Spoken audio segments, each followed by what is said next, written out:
ওই আমু, এখন না। কই যে পলামু? দরজার পিছনে পলাই, দরজার এই সাইডে পলাই। না না, এই জায়গায় দরজা খুললে দেখা লাগবো। খাটের নিচে পলাই। না না, খাটের নিচে কষ্ট হয়ে যাবো। একটা কাজ করি, বাথরুমে গিয়ে পলাই। এবার আমু। আরে না, এখন না, পলাইলে ওই।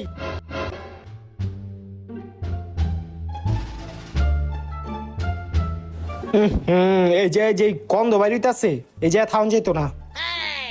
তাইলে এখন কই পলামু? কিরে এবার আমুনি? আরে এখন না, পলাই লই। কই যে পলাই। হ, এই জায়গায় পলান যায়। ওই আয় এখন। হ আইতাছি। এই জায়গায় থাকলে ওই হারা দিনও খুঁজে পাইব না আমারে। খাটের নিচেও তো নাই, বাথরুমে গিয়ে